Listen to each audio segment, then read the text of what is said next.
একটা সিংহ ঘন্টায় ছুটতে পারে 90 কিলোমিটার বেগে। কত কিলোমিটার?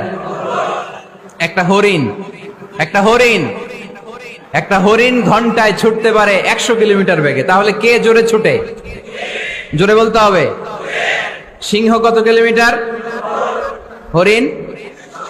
তারপরেও হরিণটা 100 কিলোমিটার বেগে ছোটার পরেও সিংহটার কাছে সে ধরা পড়ে যায়।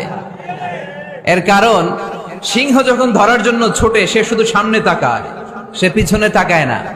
আর হরিণ 100 কিলোমিটার বেগে ছোটার পরেও সে ধরা খেয়ে যাবার ভয়ে বারবার পেছনে তাকায়। আর পিছনে তাকার কারণে ওর গতিটা স্লো হয়ে যায় আর সিংহের হাতে বধ হয়ে যায়। পিছনে তাকাবার সময় আমাদের নাই, চিল্লায় বলো ঠিক কিনা? আমরা অহংকার শিখি নাই, আমরা হিংসা শিখি নাই, আমাদের বুকে আছে বুক ভরা ভালোবাসা। আমি বিএনপি বুঝি না, আওয়ামী লীগ বুঝি না, জাতীয় পার্টি বুঝি না, জামাত ইসলাম বুঝি না, তাবলীগ বুঝি না, পীরের মুরিদ বুঝি না।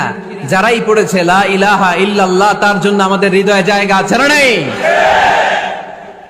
মুসলমান কেন, হিন্দুদের জন্য আমাদের বুকে জায়গা আছে না নাই?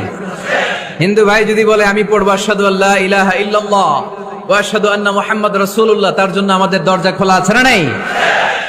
This is the beauty of Islam. এটা ইসলামের সৌন্দর্য, এটা অনেকে বুঝতে চায় না। আল্লাহ আমাদেরকে সহি সমঝ দান করুক, আমরা পড়ি আমিন। হিংসা, বিদ্বেষ, অন্যের পিছু লেগে থাকা, গীবত করা, অন্যকে গালিগালাজ করা, অন্যকে কাফের মুশরিক বলে ফতুয়া দিয়ে এই পবিত্র মঞ্চগুলোকে নষ্ট হওয়া থেকে যেন আমরা বিরত থাকতে পারি। আওয়াজ করে পড়তে হবে আমিন।